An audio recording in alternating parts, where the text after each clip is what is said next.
So at the Stand Up Project, we don't just work with students and teachers, we also support families.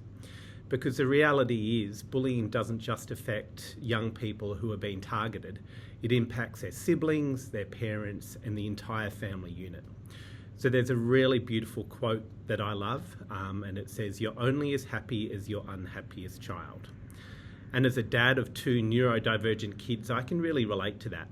So when your child is going through bullying, it's really, really tough. You feel powerless, angry, confused, guilty. And the research backs that up. A New Zealand study looking at parents' experiences found that most parents felt angry.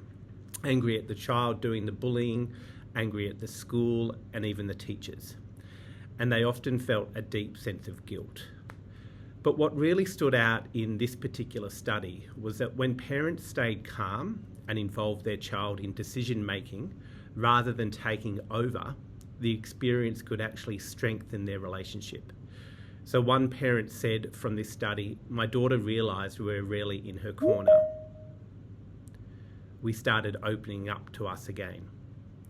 And that's really powerful because bullying is an experience of powerlessness. And our instinct as parents is to protect, often by taking decisions away from our child.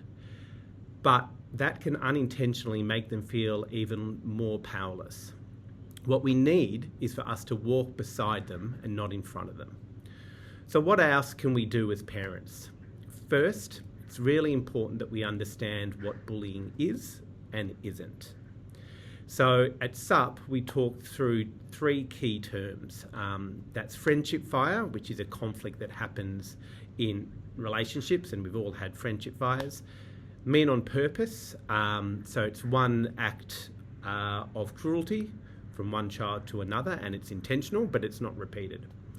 And finally, there's bullying, which is repeated intentional behaviour that causes harm and involves a power imbalance. So the second thing that we really recommend families do is to avoid using labels.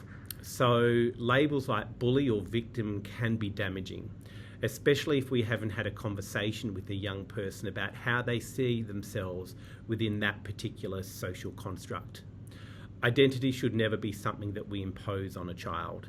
Now, this is not to say that there most certainly are young people who are victims or bullies.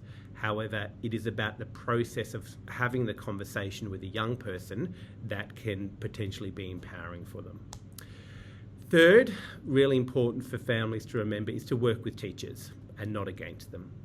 It's important to remember that schools have confidentiality rules and may not always be able to share everything with us. That doesn't mean nothing is happening behind the scenes. It just means we as parents can't necessarily know everything that's happening, which is possibly the most difficult thing to do as a parent. And here are some things that we really encourage families not to do if they suspect their child's being bullied. Don't tell your child to toughen up or to ignore the bully. It usually makes things worse. Don't send threatening emails to principals or teachers. So 1 in 4 teachers in Australia don't feel safe at work, and we're working with teachers who are being blackmailed, who are being physically threatened. I had one teacher refer to a group of parents as the car park mafia. So really important that we engage constructively with the school. Don't bypass your child's opinion about how the family should respond to the bullying incident. And above all, don't lose hope. If things aren't being resolved, you absolutely have the right to advocate for your child. You can contact your state's Department of Education. And if you're really not being heard, the police are also an option.